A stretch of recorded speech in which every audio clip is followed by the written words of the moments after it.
never say it's over if I'm breathing.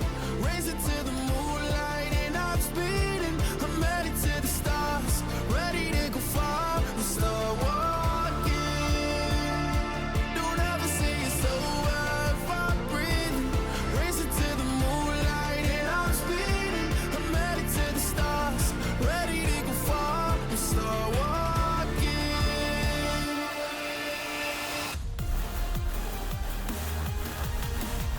And we're back in Mexico for an interview presented by Verizon. I'm here with tinowns, and thank you for joining me. Hi.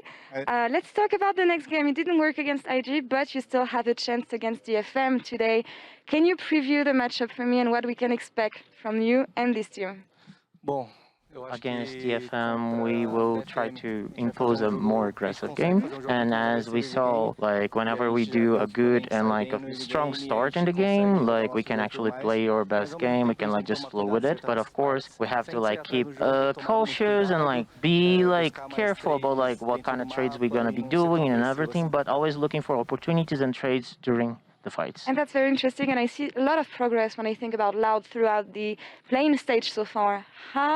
How much better do you feel compared to a few days ago when you started Worlds? So at the beginning, like we ended up not being in our comfort zone with the like comfort picks that we had, but like towards the progress of like the championship and our like advancement, we started to get more towards like the meta with MaoKai, Aatrox.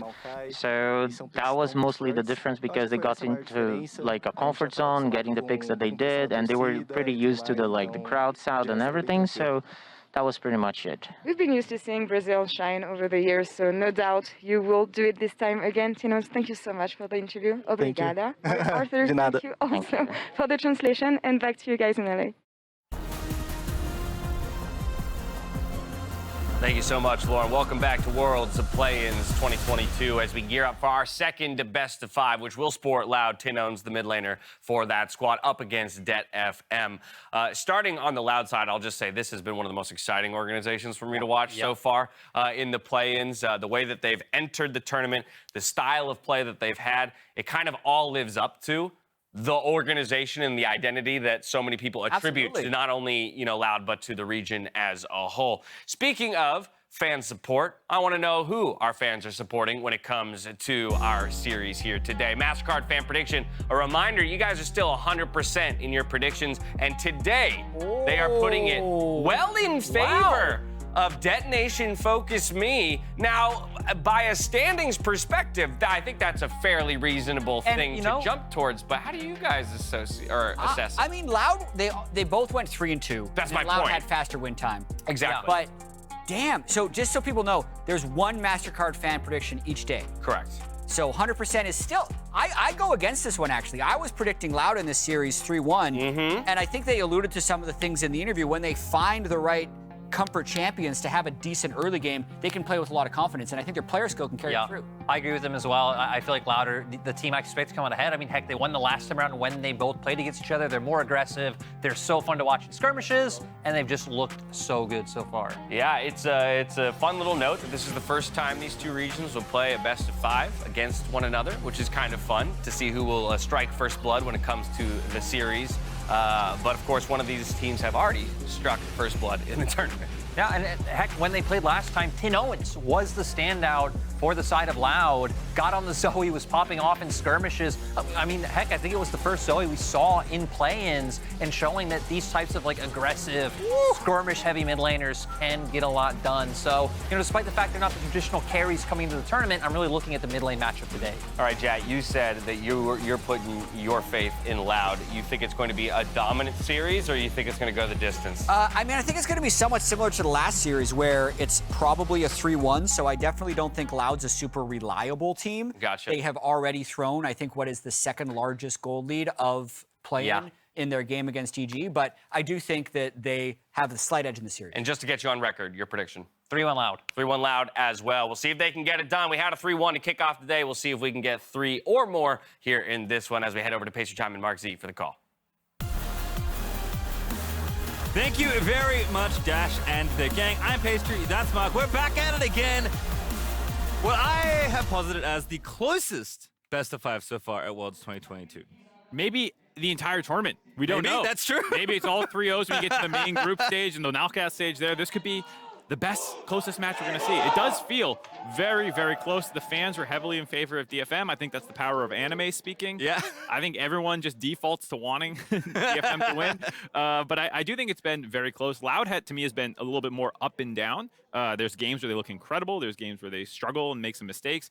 DFM has been slowly ramping up over the course of the tournament, so I understand why they feel like DFM's the favorite. But remember, it was that first win that CBLOL got over DFM, crushing them at the time, which was the fastest win of the tournament. Yeah, and obviously, can't speculate on it now, but Loud's games have had plenty of opportunities where the scoreline certainly could have been different.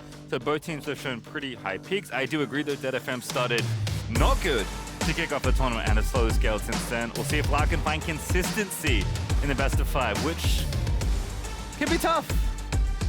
Yeah, we'll have to see. Sounds like we got the champs like music coming in. Should be loading in here in a second. So let me give you some history. I'm ready. We can skip talking about bans. I agree. We respect standard bans. We'll see if anything interesting happens. But it won't.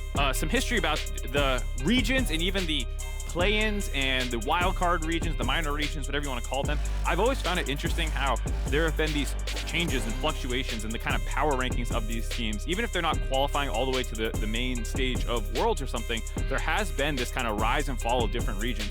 Brazil, back in the day, was like the premier wildcard region, it felt like. They were, along with, kind of like the LCL area, which was, just, I think they were just called Russia back then. I can't remember. They had a different, the names have changed a bunch, but those are kind of the orgs that everyone looked at as like, okay, these are the people who you have to be careful. They're going to kaboom you. That's where that came from. But then there was this dip that came in right around 2017. That was the last time that they won a best of 5 in the play-in/international wildcard qualifier. The name has changed a couple times, but that was the last time they had won. And that was right around the time that DFM started rising to prominence. And that's when Japan really put themselves on the map. Before it was Rampage, I think, who was the kind of Japanese representative for a lot of the times. They never made any noise. They went 0-4. They tended to just get busted out of the tournament very quickly. And then right around 2018, they started making it out of the group stages into the play-ins of the wildcard qualifiers. And then they actually started to get very far as last Worlds in 2021, making it to the main stage, getting the tiebreaker over Cloud9 to qualify, forcing Cloud9 to play best of 5. So this has been an insane rise. During the time, Brazil dipped very hard, like I said, but it's cool to see them coming back now and playing that matchup here. Two of the best minor region teams going at it. And that's the fun thing, because we heard from the desk. These two teams have never played in a best of 5 before on the international stage. Never. So now we have them. Never in a best of 5. They did play some groups together, and they've traded back and forth. INTZ back in the day was able to take down Rampage, put them in their place a couple times. I don't remember if it was DFM who clawed over INTZ, but they have played in different qualifying events many times, and so I'm really excited to see if they can do it. I want to see if CBLOL is back on the map officially with this new org coming in. Loud has been so exciting for the region. I know the CBLOL fans have not always been in love with the representatives that they send. There's been a lot of really close best of 5 finals where, like, should Red have gone, should Pain have gone, like these kinds of questions, and it feels like Loud has the entire community behind them. People feel like they're a really good representative, and you've seen them here making it to this knockout stage now. Nice mix of veterans and newer players, kind of on both sides in some ways. We'll catch up with draft real quick because, as predicted, not all that interesting. Silas, Aatrox, Kalista on the red side for DetonatioN FocusMe. Trundle, Kaisa, Yumi with the tree. MaoKai making his first appearance of the day. I'm glad they gave us a very standard draft for me to do my kind of narrative historical stake setting, because MaoKai, Azir, Gnar, MF is like copy-paste draft from the presence list. These are all strong, I think. No surprise to see Amumu. Curse of the Sad Bullet Time coming in. Bedge, It's a very strong combination, and the team fights are actually really fun to watch with this combo. It does make the team fighting for Loud so far actually very strong with the MaoKai in as well. I know it mostly goes jungle, but I do think top is always an option. Into Gnar, it's a little rough, but you can have good gank setup should you end up going up there. But most likely going to be Sejuani jungle into MaoKai, 2 tanks.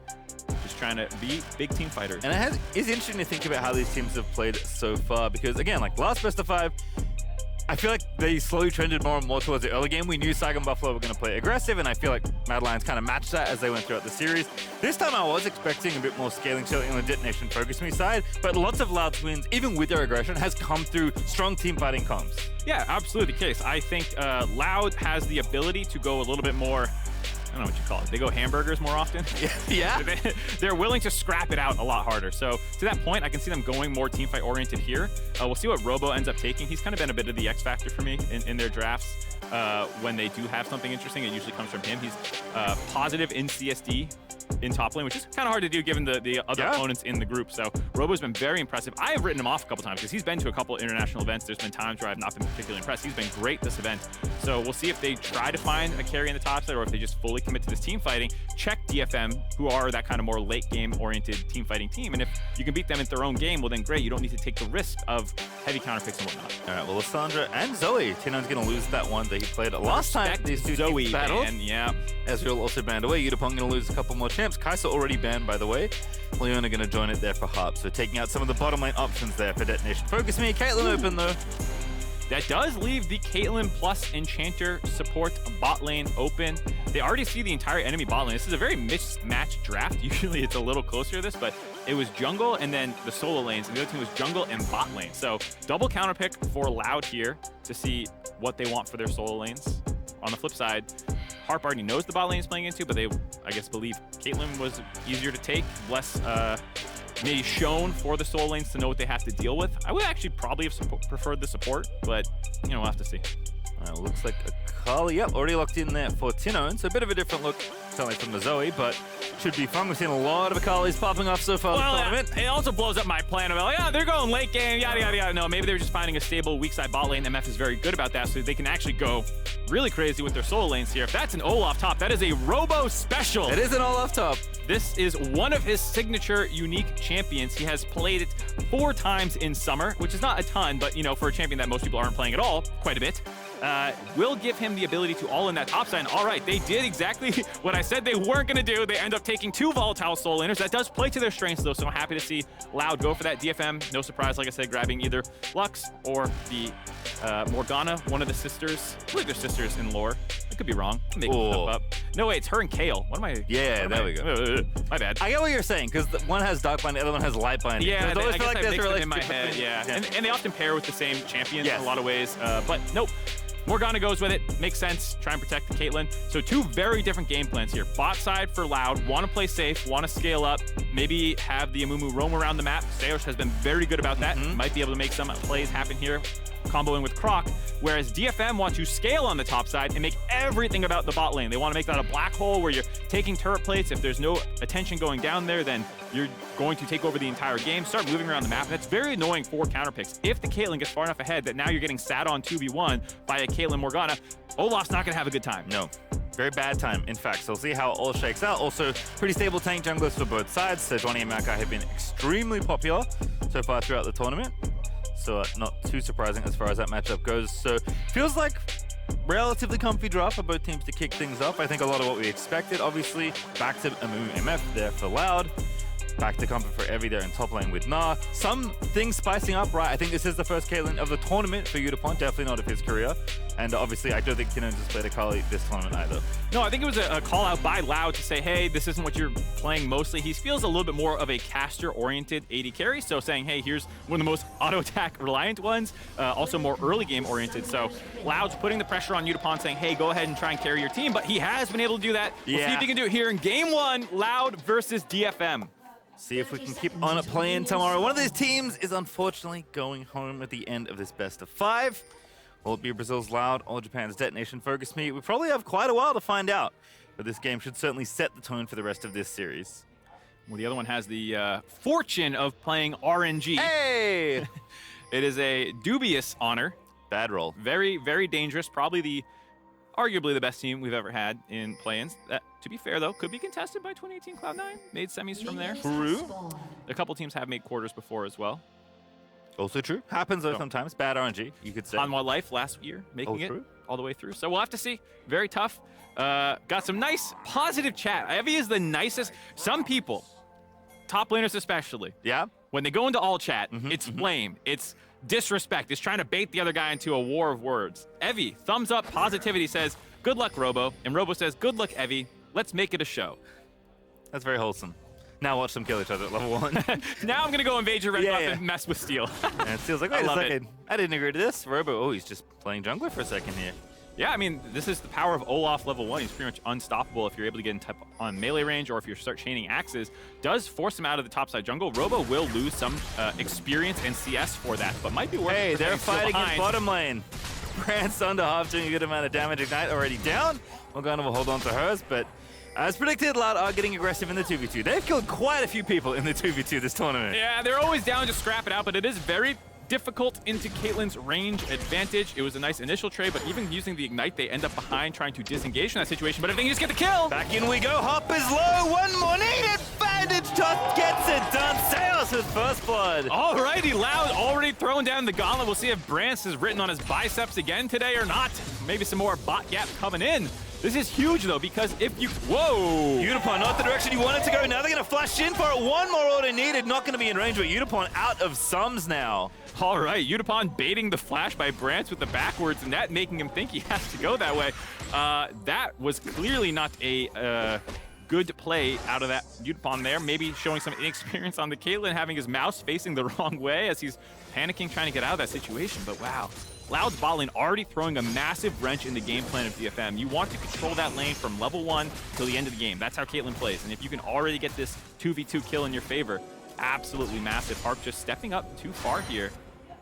Remember, there's always another bandage, and Seos is very accurate. Yeah, so even though you flash away, second bandage comes in, finds that kill. Yutapon kiting this one out. They're going to go for the re-engage here. They get level 2, land this, and just backwards net. Yeah, just a mistake. You have to think there.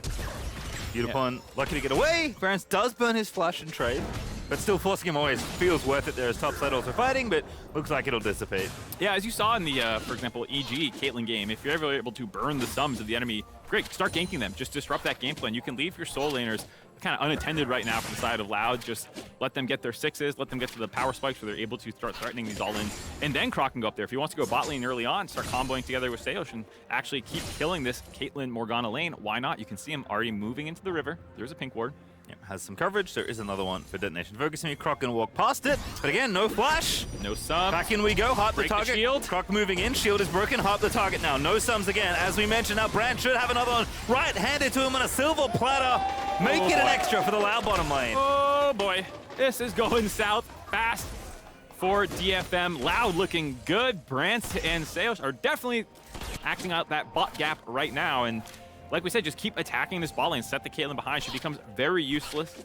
The power trough that people talk about for Caitlyn only, I think, really exists if you're not able to actually get ahead of the pace of the game and then stay ahead. And then when you're on 2 items and they're on 1.5 or something, then you don't really feel that power trough. But here, definitely going to feel it. Still has roamed up in here, trying to hide in the alcove, see if we can bait Robo in. Robo, though, only with a ghost. He's going to pop it, knows what's up. Steel coming on in. He's going to see the enemy jungler and back away slowly. Heavy trying to get a cute boomerang pullback on top of him. I don't think it actually ended up landing, but that was a very interesting angle he attempted to set that gank up.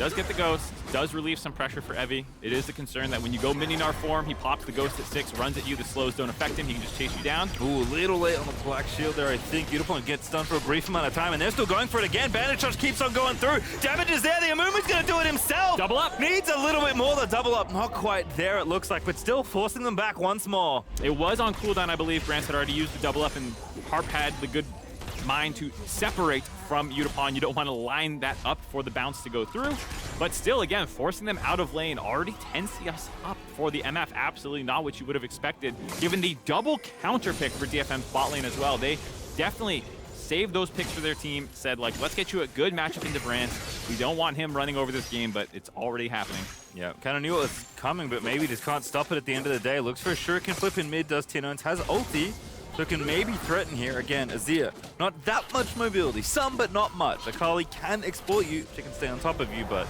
Yaharong going to keep Akali at arm's length, and tinowns going to go back to base, likely spend that TP off this first recall. Looking good for them. Loud having the bot lane in their favor. We'll see if Croc starts trying to target the top side of the map a little bit more from here. You can see him getting the Scuttle Crab.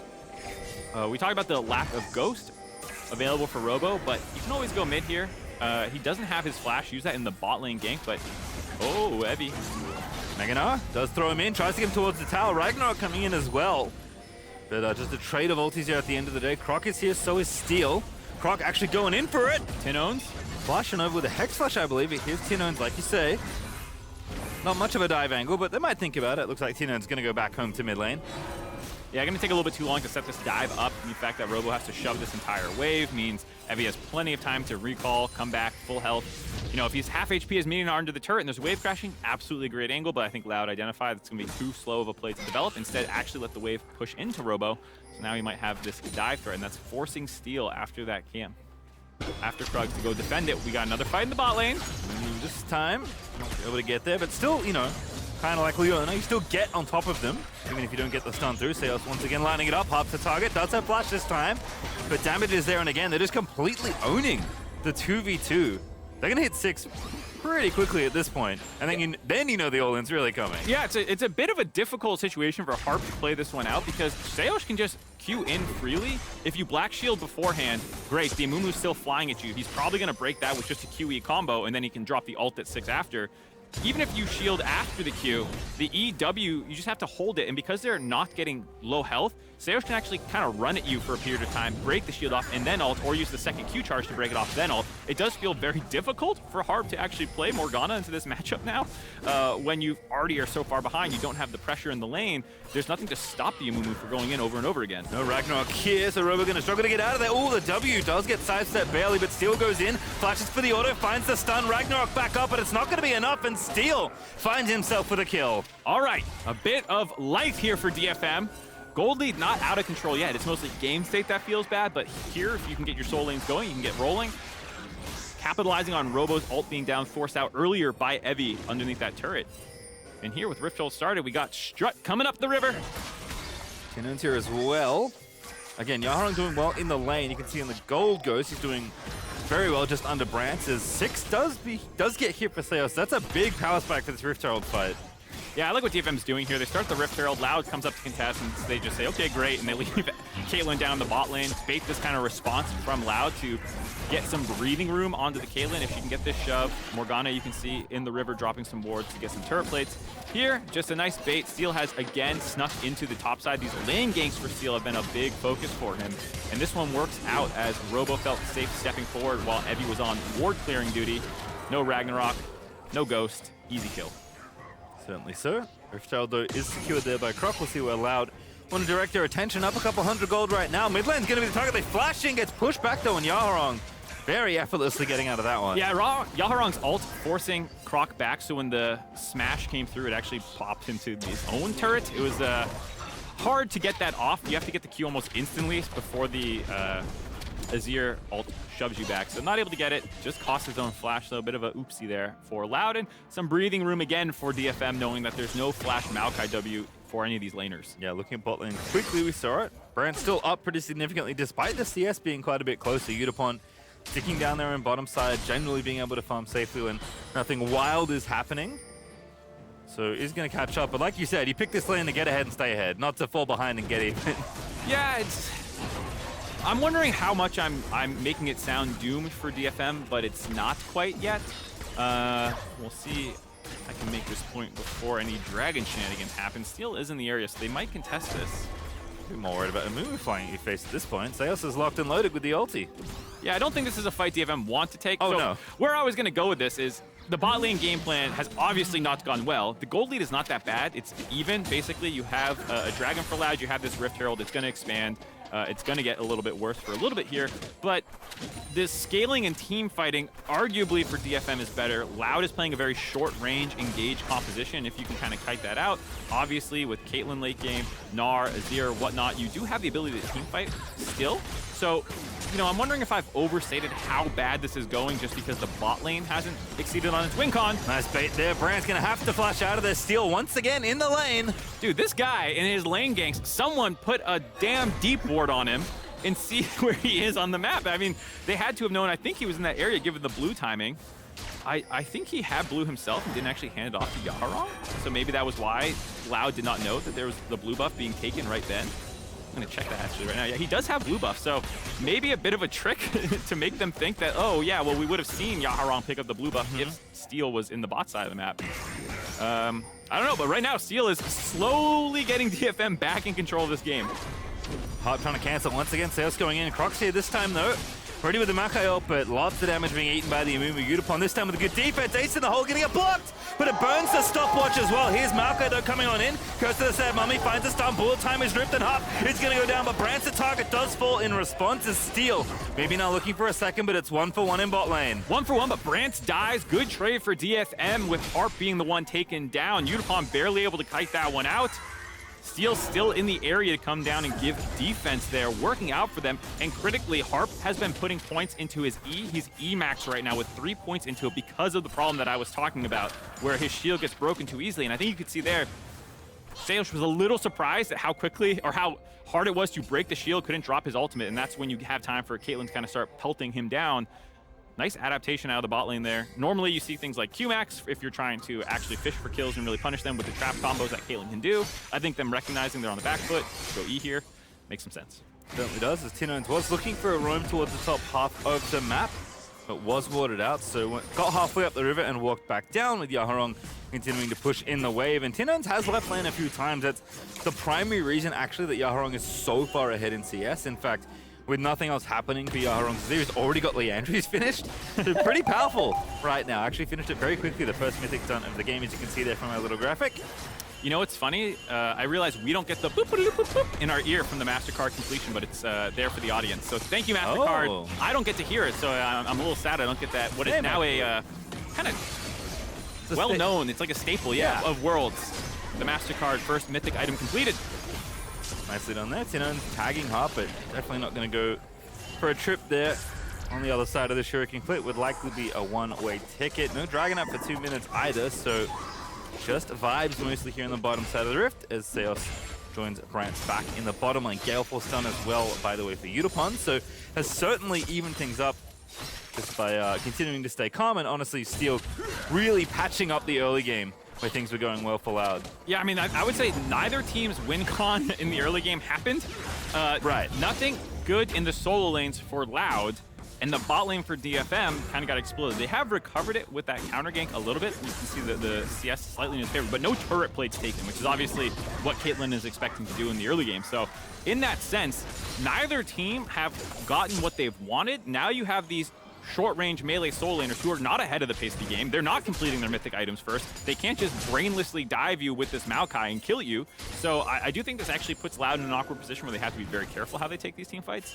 But again, they also don't have the Caitlyn win con. So this is not at all how I thought this game was going to be going. No, certainly not. Almost 15 minutes through. Basically even as far as gold goes. In fact, a few hundred up for DetonatioN FocusMe, but not much at all. Certainly looking for the next possible fight around this dragon in 50 seconds if the teams want to go for it. We know Loud are very keen to pull the trigger on their players. Seos is extremely proactive on this Amumu and continues to be so as they invade the topside jungle. Yeah, moving their bot lane to mid to set up this 1-3-1 now, but that does put Akali alone under the turret here. This is going to go down for that red buff steal. Not the end of the world given the fact that the turret plates have already dropped, so it's just some local gold they're going to be giving up, but I'm not quite sure it's worth it for a red buff in Rift Herald, because again, Rift Herald will just be used to take a turret anyways. Might make them able to get the mid turret against the Azir in the end, so maybe Loud might be able to get it back, but for now, short-term gain for DFM, grabbing the first turret of the game here. Yeah, we'll have to see how it pays off. A bit of bonus gold never hurt Yutapon. Happily take it there. As DetonatioN FocusMe jump up to about 1,000 gold ahead at the end of that play. Dragon also is spawning, and DFM are first to the area with Loud starting a Herald. So we're going to split the Drakes as well, which typically signals that the game is going to be a bit more deliberate as far as pacing goes. It's going to be a longer game for sure, and there's been some conversation about if DFM is a fast-paced or slow-paced team. As we see that Rift Herald is in fact used mid to try and drop this turret. Should be able to grab this one here, like we were saying. MaoKai ult going down the river to stop them from rotating from the dragon to defend this. Not anticipating a team fight with both neutral dragon objectives just taken, excuse me. So MaoKai just using that one for zone control. But where I was going with that was DFM wins the games very quickly, but I think their perfected playstyle, what they ideally want to be playing, is a more slow-paced scaling teamfight game. We're just trying to kill Harp today, huh? Okay. Guess it's going to work out. Level 11 rampaging Olaf. Robo gets a solo kill. Silly Harp, that's not your jungle. You have Loud had so much vision control from that red buff contest that just happened. Harp wanted to get some of that back, but just face checks a Robo who finally gets on the board, gets that kill. 4-2, the kills right now. Gold even. All of those deaths are Harp. He is getting picked on by Loud. I mean, you do this to the man. It happens. It happens. It's okay. He'll bring it back. It's not surprising that the underlevel support is getting killed a lot, okay? It happens. Yeah, he's, baiting all the resources to go to him. While in the meantime, that means that Yaharong has almost hit 200 CS at 17 wow, minutes. That's actually wild. That is pretty gross for an Azir to be that far ahead. Everyone else is at least 50 CS behind on the enemy team. There's one thing going well for DFM right now is their farm has still kept up and been quite good. One of the reasons the gold lead is close, despite the extra kills going Loud's favor. Yeah, Yaharong actually worth a little bit of bonus money as well if you can pick him off, thanks to his superior farming. Sejuani looks like he's looking around between top and mid, seeing if someone won't walk into a bandage. Again, Loud have plenty of tools to go in and try and find a pick or even a full-on fight if they can line up the angles, but DetonatioN FocusMe not going to give them those angles if they can help it as they roam into mid and see if Yutapon can't continue playing Siege. Yeah, moving Yutapon into the mid lane to match the 1-3-1 plays a little bit more to Loud's team comp strengths. The fact that they get these long side lanes now for their solo laners. Force the flash, we're going for it. Ragnarok's pop, Ghost is there, Emperor's Divide, pops Robo back again, not CC immune anymore, Ice in the hole, gonna line it up. He's okay. Is he? For how much longer? Here's Steel. Again, you don't have Ragnarok, you don't have Flash, you don't have Ghost. You're just gonna die. Donation given, Steel takes it. Oh boy. Hold on, we got another fight going down the mid lane. Loud trying to punish. Not gonna make it too far away. Oh, Robo. The Olaf player ults. Lets it time out because I think he ulted after his axe so you don't get the damage to extend the duration there. I'll have to take a look exactly how he played that one, but his ult ran out almost instantly in Yaharong. The concern is, oh no, I can't actually shove him off me, but then that misplay by Robo allowed an easy ult under turret. Brance with a necessary cleanse. Still there, pretty good aim with the ult. Here's Croc, by the way, roaming on in, but looks like there's no counterplay yet for Loud. I mean, this is favoring DFM still in this map state because you're able to get the cleanse out from mid, keep drawing the jungler there. Yaharong just keeps farming, took the minions all the way to the turret, then grabbed a couple Krugs as well. tinowns trying to make something happen in the isolated top side of the map, but Evie is too good, playing safe. Did lose his flash for it, though. tinowns should be able to grab this turret now, given that they've been in a bit of a map split situation. Yeah, minion are definitely vulnerable to an assassin like Akali. Evie playing respectfully, though actually going to walk back in. Has enough Narbada to maybe feel like this is okay. Clears out the way, buys a lot more time. tinowns going back in. No ulti, though. Could make things tricky for Akali, and Evie transforms and forces tinowns back. Yeah, tinowns having to go away, not a big deal. There is no wards in the top side for DFM, so it's a little risky. They're trying to shadow him here. They have Steel finally up in the top side, starting to clear some of these out. But during that time, Robo continuing to try and play aggressive in the bot side. Yaharong just playing at arm's length, using the tower and his soldiers to keep Robo as far away as possible. Ragnarok is back up and available. But again, no mobility summoner for either DFM's mid laner or Loud's top laner.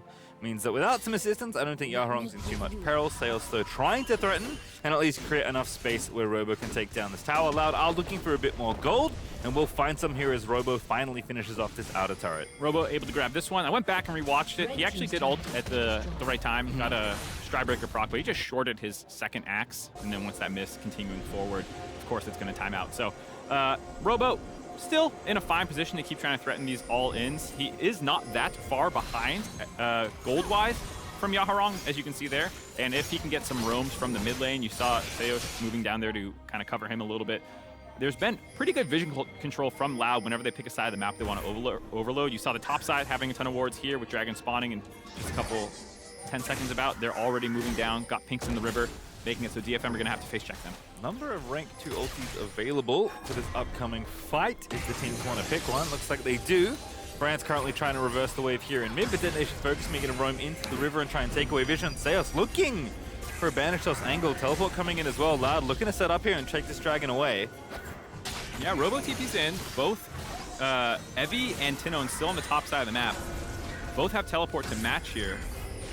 DFM look happy to give this dragon up. Again, we talked about the lack of pressure, but Loud want to fight. Yeah, want to fight in mid instead. Going to force Steel away. Teleport also forced out of there. In goes Robo running into Harp. They'll take him out, but can they get more? Yaharong now the next target, but Bullet Time is going to split the rest of the fight, and Yaharong is completely isolated. Does manage to take down Robo, but it costs him his life to tinowns. Nice collapse there by Loud, pincering them. Fight might not be done yet. Evie is healthy enough with Yutapon and Steel that they can kind of threaten Loud here after Robo dropped. 2 ultis left for DetonatioN FocusMe. Both Gnar and Yutapon's ulti. It's all out for Loud, so I don't think they can re-engage. But again, have the numbers advantage, might want to walk in here and force them off the Dragon that they might be trying to sneak away here. Yeah, Croc. Oh, I think he wanted that red buff to start. You know, gets a... Oh, he already has a red buff. He already...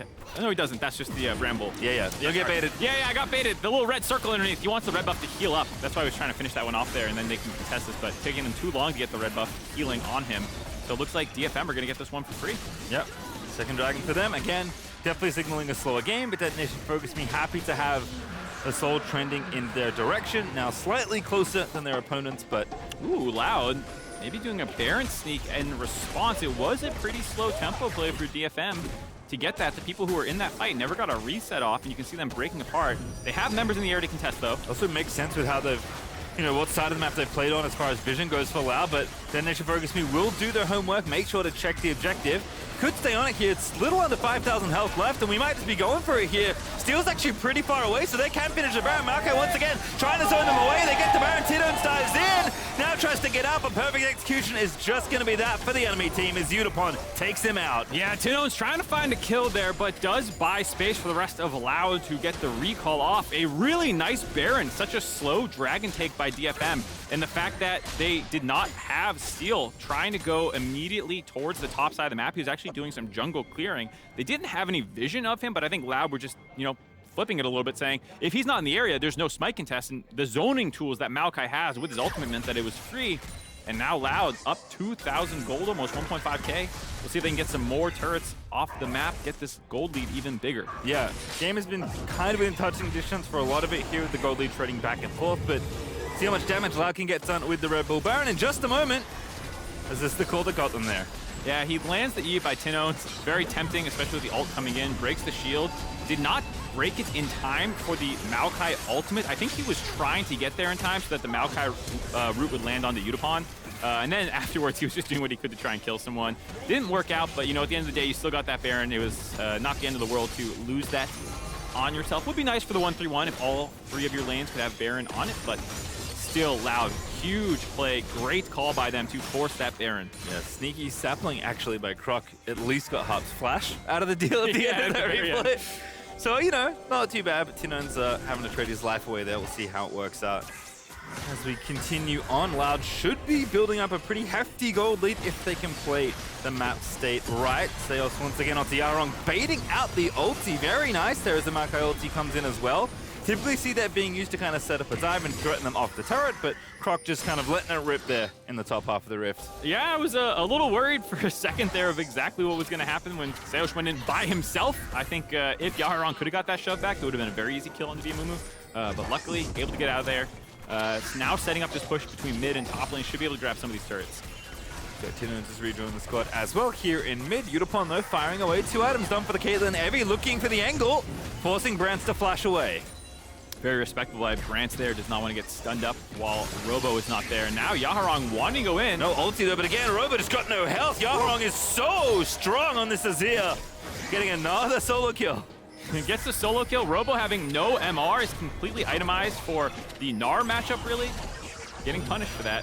Croc is in trouble, does have to flash. Steel doesn't have his ulti, otherwise it would have been an easy follow-up. Instead, we'll go in once again. Croc trying to bait him in, but Seos missing that bandage shot critically. Now getting low, taking too much damage. Pops goes to the side. Mummy, the ball time in response is good, but Seos still low. Evie trying to find the kill. Wants Brance over tinowns. He appeals back to defense. Damage is there, but Brance eats the dark binding. Yutapon shuts it down, and Yaharong is going to finish off the play. It's Seos that throws his life away to try and protect his mid laner, but I'm not sure it's going to be enough. Steel once again trying to pursue here, no ulti, but flashes in for the Q, chilling smite, autos aren't there, but Yaharong zooms on in, scoops on down, and takes another kill. All right, this game's getting a little scrappy. DFM finding these angles onto Loud, who were being a little lax with their setups. Robo dying in the top side to Yaharong 1v1. Gives DFM an angle, an odd man play to just really brute force down mid lane. Able to get those kills. Robo does clear out the wave to protect the mid turret. Don't think he'll be able to get this kill. Ragnarok coming up right now. Try break a pop, TP coming in. He's going for a 1v1. It's just too easy. He's immune to everything. Harp, the next one could be the target. Steals here. So can anyone stop this rampaging Viking? Robo gets himself the double kill. Now trying to run him way out of there. The blast going kept there. Evie Now gonna pop over and take it, but Robo's still going. Ghost runs out, but Robo's still chugging it down towards the bottom side of the rift. It's a lot of legwork today for Olaf, but Steel's gonna put him frozen in the bottom lane as Evie will scoop up the kill and shut down the top laner. Yeah, DFM making sure they want to kill him quickly. The rest of Loud was coming to defend Robo potentially. Oh boy, all right. At the end of all of that, the Baron sneak, the crazy fighting, somehow the gold lead is basically equal. We're back as Dragon's up in 12 seconds. You can see the little theme park we've been attending for these last 27 minutes. Back and forth as far as the gold goes. Very fun game so far. And if the series goes like this, we're in for a long one, Mr. Mark Zimmerman. The old heart rate monitor gold graph. You know you're in for a good series when you see one of these.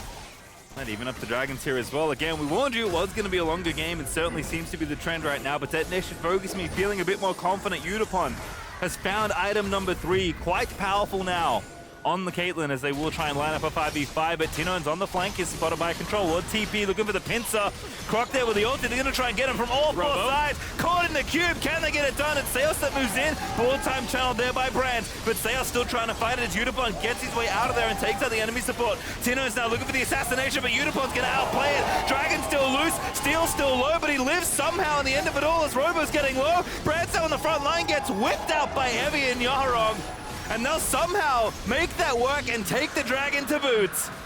What a crazy fight by DFM. There was split. There was like 3 different 1v1s happening. Evie was a mini-Gnar at the start of it. I thought that was going to be a good fight for Loud, but they just could not actually find a kill. They were all hitting different targets. And at the end of the day, DFM are able to kite out. Like I said, if you let the team fight go long enough, it should absolutely go in their favor here. Croc with the ult over the wall. The TP coming in behind with Robo, I thought would set it up well. Here, Evie almost killed right out the gate. But then it's only Brance really hitting him while everyone else starts focusing down. Yutapon, tinowns is kind of in no man's land trying to find a target, but by the time he gets on top of Yutapon, he's low enough to get finished off there, just blown up. And then Robo's trying to find the kill onto Steel. No one's finished off Evie. Now Yutapon's untouched, and Brance is trying to find 1 kill if he can do it. Not able to do so, and there you go. 3rd Dragon over the DFM. 2 Mountain Dragons critically. Very, very powerful in general. Also very powerful into a comp that's kind of all in. And you said it. If the fight goes long enough, the damage will be done. Almost 8,000 damage between Yaharong and Yutapon there. Definitely the carries making it work in the 5v5. Overall damage, relatively close in that fight. Yes. But it does speak to, 1, DFM's comp having a lot of frontline and tankiness, as well as just better target selection, able to kill the multiple members of Loud.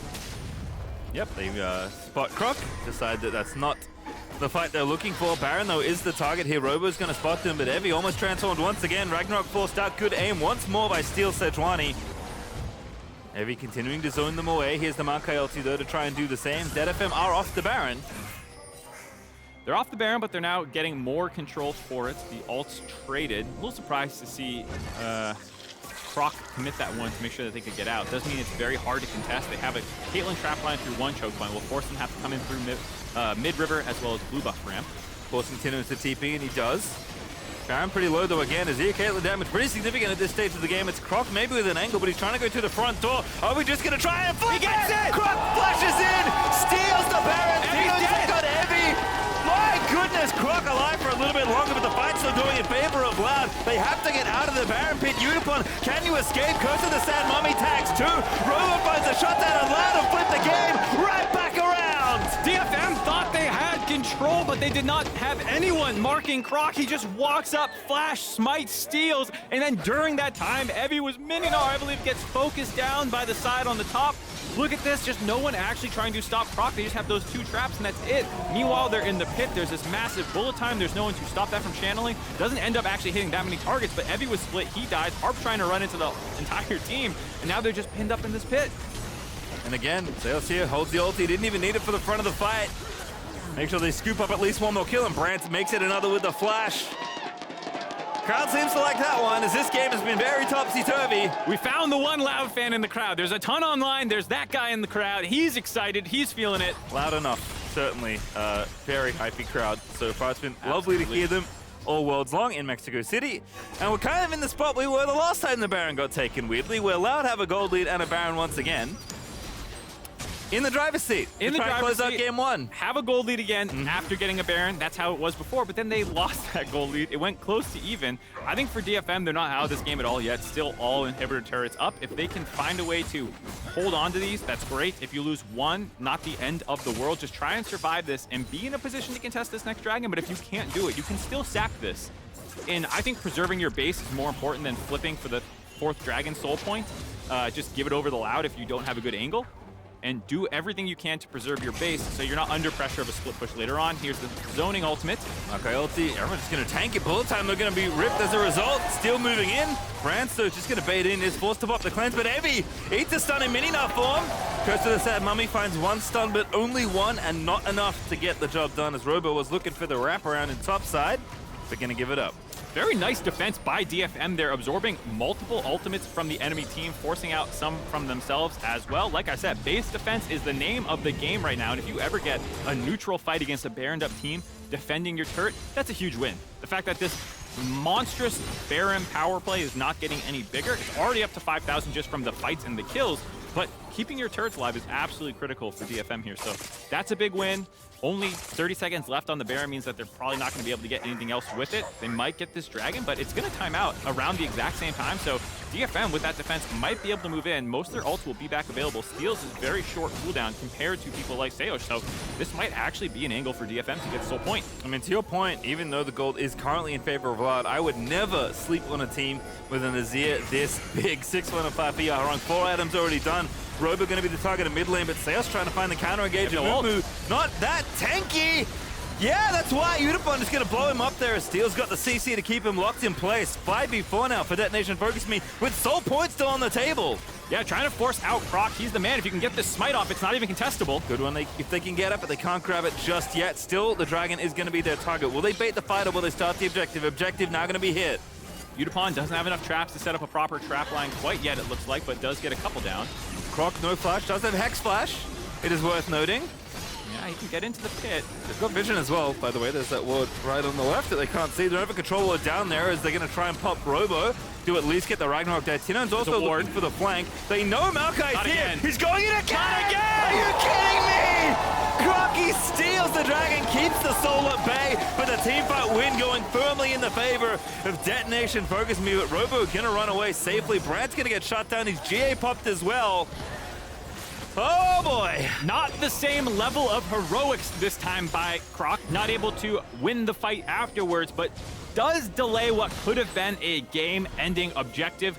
Getting 3 Mountain Dragons and the Mountain Soul would make team fighting so hard for Loud, and the fact that they get that away, able to kite this out, might lose a mid inhibitor on the tail end of this play. Multiple death timers still up, and chasing tinowns to the far corners of the earth there. All the way up into top lane brush to get this recall off.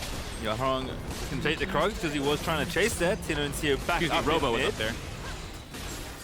Might be. Gets tagged, but now comes back in. 3v3, could maybe look for a fight. Ulti baited out there of Steel, but no real way to get back in, especially as the Dark Lightning hits Akali. So Loud gonna lose their inhib. That was the cost of Croc stealing yet another massive objective. Obviously worth it from the position that they were in with Sejuani dead without his ultimate. Croc getting in there, man. Just despite the name Steel, it's not looking like it this game. Not able to secure these, handing them away. tinowns had a potential angle here. If you land that E, it would be a very difficult 2v1 into the Morgana with her ult up. Understandable that he did not end up taking that. Just kites it out, realizes, hey, let's sack our losses, give up a couple deaths.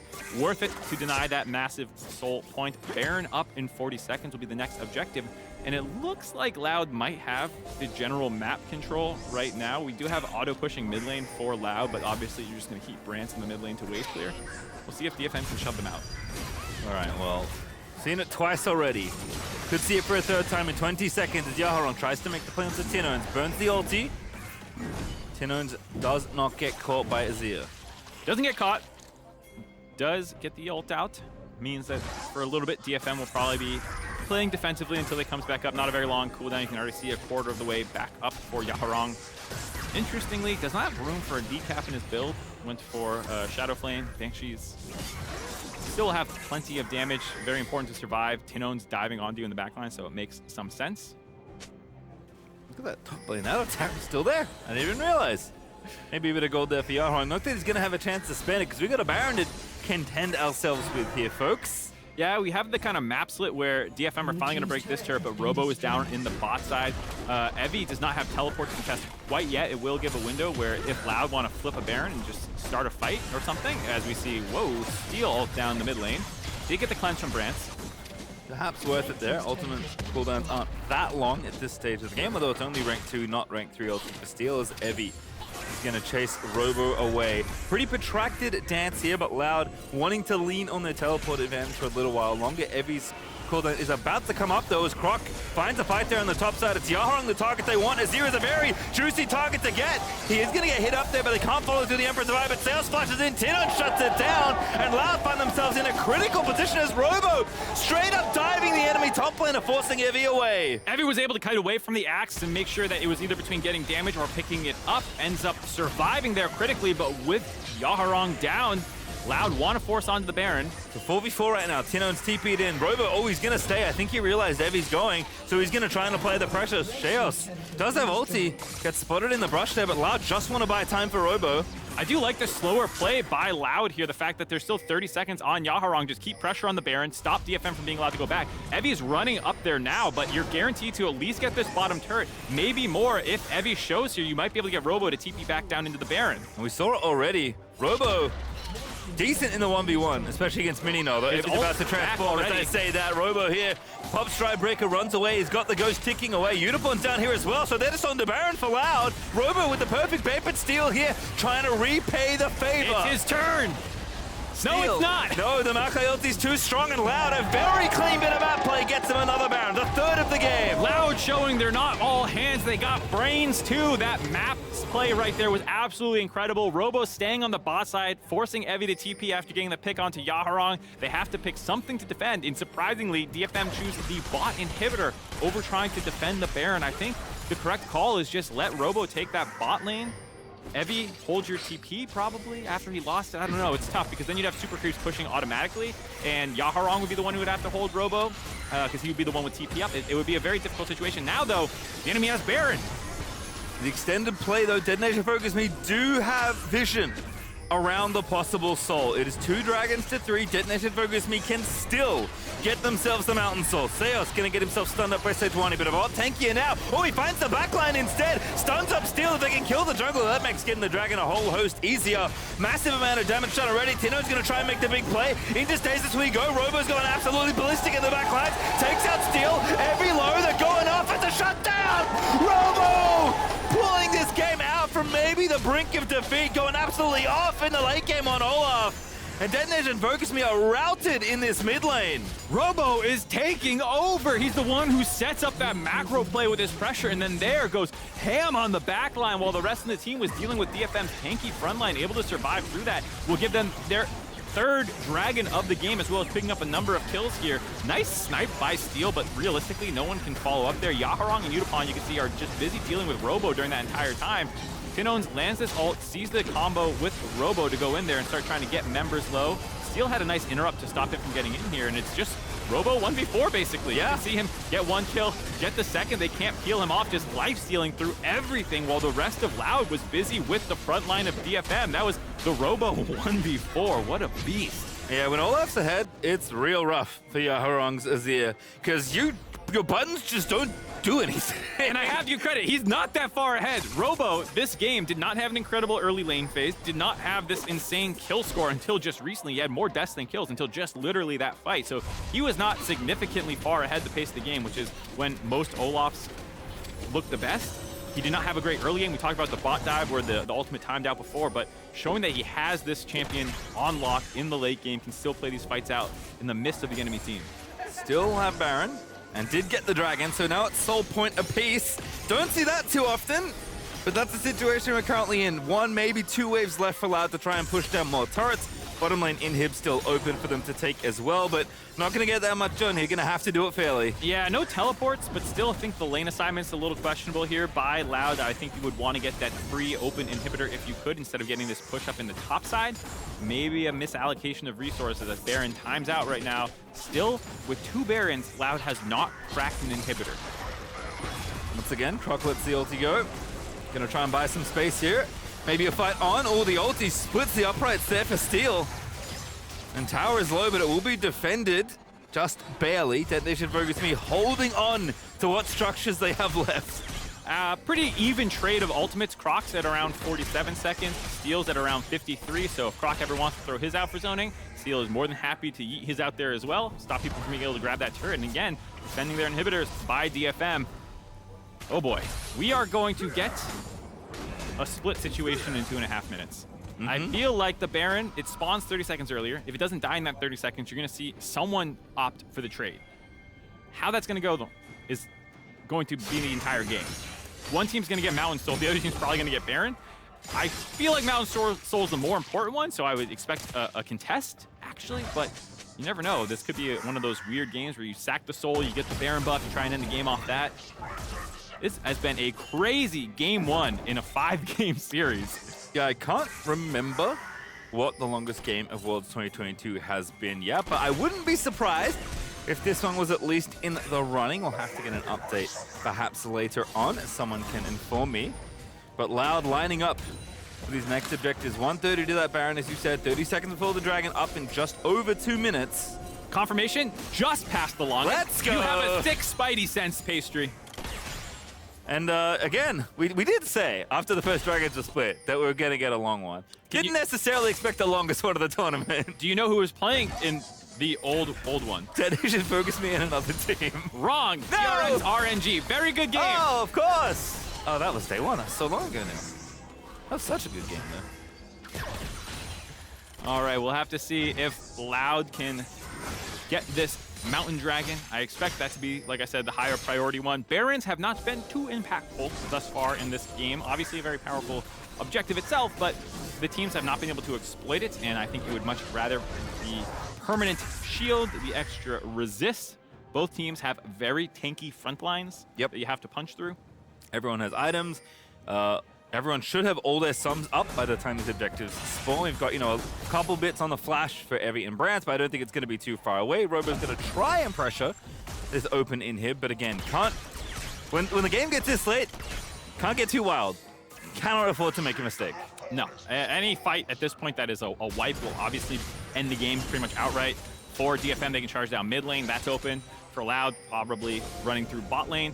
Both of them have routes to the enemy's base if they can just kill the people in the way. We're also at the point in the game where some people stop getting stronger.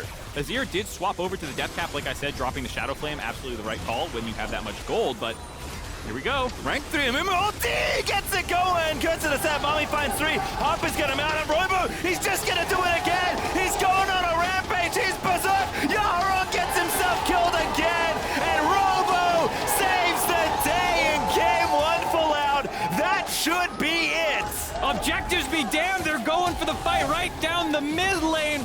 Loud popping off. Sejuani finally getting that good engage, setting Robo up to do what he does best, charge down the backline, obliterate them. The 3 men of Loud are now just stopping recall while Brance and Robo end the game. A 2v0 easy PvE for Loud there as Robo and Brance, the veteran and the rookie, are going to put the finishing touches on game number 1. Absolutely insane game by Loud. So many members stepping up to make that one happen. In the early game, the bot lane of Brance and Sejuani denying the Caitlyn power. In the mid game, Croc with the steals on the Barons to keep them alive. And then Robo in the late game, those monstrous team fights. A complete team win in a very scrappy game 1. A long one, the longest one, in fact, of the tournament so far, and it is Loud that takes it. I was with you. I thought after the Olaf counter pick, I was like, oh, this is great. Finally, something a bit heftier to punish Evie's now. And Evie's like, do you know who I am? And kind of takes it in his stride. I was like, well, it's doomed. What is Olaf possibly going to do in the late game? I mean, everything I said about this game was wrong. I was like, the Caitlyn's going to control early. No. The solo lanes for Loud are going to pop off early. No. Late game goes in favor of DFM. No. I'm wrong. Don't listen to me. Okay. It's going to be a tough best of 5. Perhaps we'll go to swap round, but after that back and forth match, we're heading back over to the State Farm analyst desk. Thank you so much, Pastry Time. Definitely don't listen to Mark, but honestly, after that game, I'm not sure if you should listen to any of us because that was so back and forth. and at so many different moments, either team was leading. I'm not sure any of our preconceptions of these teams necessarily hold true. Loud did win, though. Loud did win, which I guess you both had predicted in 3-1 fashion. And I'll tell you this much. Like we did with the first series, unfortunately, one of the things we weren't able to get to in the pregame became one of the major factors in Loud's win, and that's Robo, the top laner. We'll get to some of his big plays in a moment, but coming into the series, we were already quite impressed with the way that this guy's been playing up there in the top lane. Yeah, he's been absolutely popping off. Look at this, first place in 4 of these categories, second place in gold percentage and jungle proximity. So yes, he does get a little bit of assistance in laning phase, but he definitely pays it off. He didn't even have the best early game here, but you saw he just decided to end the game once he had max items on Olaf. Late game Olaf, I guess. Like, it really didn't make a lot of sense. And it's great to see from Robo, because Robo's someone who's been on the international stage numerous times now, never really had, you know, a standout performance. Right. But now coming back after years and now being the huge carry for the team, it's just great to see. And again, doing it on a pocket pick, something we brought up coming into play-ins, that this guy can play absolutely anything. Yeah, that 5th pick response to the Gnar that we've so commonly seen on the other side of top lane matchups. And as you mentioned, it wasn't the prettiest of lane phases, but that doesn't really matter if you find your one singular opening where you can hit that ult button, charge through a bunch of your opponents, and like triple kill to end it all. Let's relive some of the highlights from this game as it broke down, because it was so back and forth. And while each team did have gold leads throughout the game, it comes down to a couple decisions in the late to make or break. Yeah, Yutapon had an incredible play there, managing to land Gale Force and an auto attack basically through the Shroud. We're gonna see a Baron steal at one point. We're gonna see a Dragon steal. A Mountain Soul denial. Yeah. So either of these things don't happen. I do think DFM takes the game because their team composition is very cohesive. It's a very good front-to-back team fighting team with good laning phase. A cohesive Caitlyn comp, chat? Peanut butter and jelly. Oh my goodness. Peanut butter, bacon, and jelly, maybe. Who knows? Actually, that's a good point, too. It's not something we discussed over the pick ban graphic itself, but much like game 1 of the previous series, we have a Caitlyn Morgana comp on the red side. Unfortunately, doesn't get the win in either of those cases. But to your point, Jet, this felt like a much more reasonable Caitlyn Morgana composition, because at least with that Gnar up there in the top lane, you didn't have the Quadra, AP kind of setup. Yeah, we could be in for a long series. I mean, just thinking about the way this fight played out is like... This would be the second steal here. First one was the Baron. Hex flashes in, and then also, I do think this is more than just like a random steal. The MissFortune channeling the ultimate to make it so that no one on DFM can just wait to kill the MaoKai. Like, it has to be a flip. It's not one of those things they can wait out. That kind of allows them to get the kill. Because I actually imagine the mindset of DFM before then was, oh, just like, don't hit the dragon, kill the MaoKai, rather than thinking about bursting the dragon. Croc's got the fast fingers for that, and then here comes the winning moment. And Olaf, who's got nobody standing between him and 4 members of DFM, just absolutely mows them all down. Honestly, just great pick into their comp as well. Like they can't stop him, right? He can always make sure he gets in their faces. So many squishy members. More damage than MF. Is he highest damage on the team? What? That is wild. Does Rob's day ever end? It's Rob's week now. And if they make it to New York, we're extending it to a month, baby. Rob's here. If he knocks RNG out of Worlds, I know we're looking too far. Yeah, we are looking quite far. Worlds. How do you evaluate this game, though, for a team like DetonatioN FocusMe? Because I would actually argue with the way the early game went, that they should have never really been alive in this game. It was Loud who got out to a little bit of an early lead, and if they had just played it perfectly, they probably should have just carried that all the way to a win. So there was quite a bit of resilience out of DFM to extend it into our longest game time yet. But by the same token, when you're the team with the Azir, the Sejuani, and what feels like maybe a slightly better late game setup, they weren't able to convert. Yeah, I think the mind is just going to remember the last thing that happened. Ah, crap. Yeah. So rather than DFM thinking like, oh yeah, we lost that one early, let's reboot. They're thinking, what the hell happened late? And they're going to feel like they completely blew it because they had the chance to secure the game with Baron. They had the chance to secure the game with Mountain Soul. And now they're thinking, man, that was such a good chance to start 1-0. Now they still have to win 3 or 4, even though it's going to feel like they should have won that one as well. So it's a tough mental barrier to bounce back from. DFM looking to make a change. They're at least jumping to blue side here, Lyric. What could be the answer in Champion Select? You know, because Loud are such a scrappy team, like even though we do like DFM's team comp, I think going with something that can be a bit more brawly when you know Loud are just going to constantly throw themselves at you. It's like, again, great performances on things like the Caitlyn and the Morgana, but whether, you know, it is a Kalista or any other type of scrappy AD, I think you have to be ready for Loud to just run at you all game long. Going to be a little bit difficult to, or rather, it's just, I think it's about converting at the end of the day, right? When you talk about this Caitlyn Morgana comp, and they had difficulty converting, and so maybe that's where they'll just say, hey, as well as we may have played it in lane phase, if we can't ultimately convert to the win, then it just behooves us to move on to something else. Evi's another player that I would want to talk about when it comes to DFM and their drafting, right? Played the Gnar, phenomenal Gnar player, so no criticism of the Gnar play, but he is that piece of the DFM puzzle that I think so often they rely on when they feel like they need to make a change. They just immediately look to him and go, okay, what's the unique pick? How can we warp the draft or get a nice counter for Evi in the top lane? Yeah, and also, before the series I was looking, and the difference between Evi in DFM wins and Evi in DFM losses is pretty vast. Yeah. So he's generally kind of a non-factor in their losses. This game would kind of be an exception to that, but in all of their group stage games. Sure. And when he wins, he's like kind of hard carrying the team. If you think back to what he was able to do against EG to force that tiebreaker in the first place. So it can be on a pocket pick, or he can just keep playing the Gnar. It's not like the Gnar was ineffective in that game. No, definitely not. For the most part, but maybe just needing to rely on him and have him play with confidence is very important. Go ahead. I was gonna say, this game just came all down to the team fight execution, right? Like any team fight goes one way differently, or like we said earlier, the smite steals. Like that's why I feel like as DFM, I actually don't expect them to come out of this game and like be like, okay, we need to change this, or this. Yeah. Like, okay, there was one thing at any moment that could have gone differently, and we would have won this game. Which I wholly agree with. But when you say it comes down to team fights, I jump back down to the bot lane, and that's where I just go find a different AD carry. Yeah. Right? Sure. Again, no criticism to the way that you played it in the lane phase, but if we're talking about getting to the late game, the impact of a well-positioned MF ultimate is just that much greater than a Caitlyn. Oh, so I'm like just pointing randomly off camera. The drafts are behind Jet. Be able to see these picks bands. Yeah, well, I injured my neck earlier in the day, so they put it in a convenient place for me. And they're gonna make Jet work for it. Good stretch. MF Amumu is another thing that has been very relied on for Loud. So it would also be worth throwing maybe a 1-2-3 ban in there, but there's so many other power picks I can't really hate it.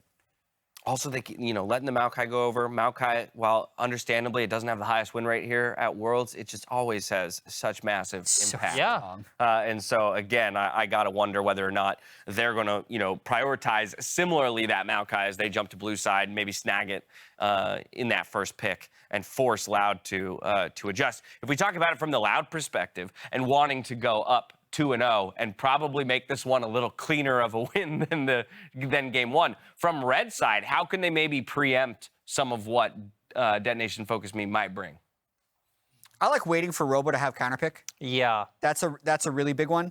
And then also I pick jungle 1-2-3, wait until Evi's locked his in, and then try and have Robo do what he does. He's been dominating the tournament. There you have it. That's our recipe for success for both squads. We'll see who takes it in game number 2 in just a few minutes. Now, as we head to break, listen to Phoenix featuring Kaylin Russo and Chrissy Costanza on the League of Legends official playlist on Spotify. You can find that song and plenty like it on Spotify's LoL Music Hub. While you check it out, we're stepping away. Game number 2 is on the other side of this break. You cover your wounds, but underneath them, a million voices in your head that whisper, stop now. Another twist of the knife, turn of the screws, it's all in your mind, and it's fighting you on yourself. The storm is coming. Wow, kid, what you gonna do now? It's your reflection looking back to pull you down. So are you gonna die today? Make it out alive. You gotta conquer the monster in your head, and then you'll fly, fly, Phoenix fly. It's time for a new empire. Go bury your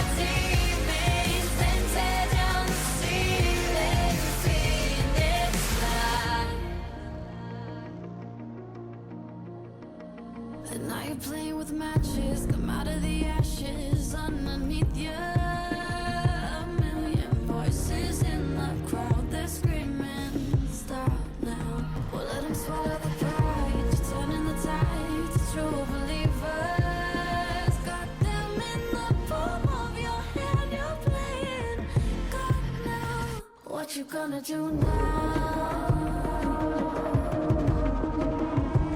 It's your reflection looking back to pull you down. So are you gonna die?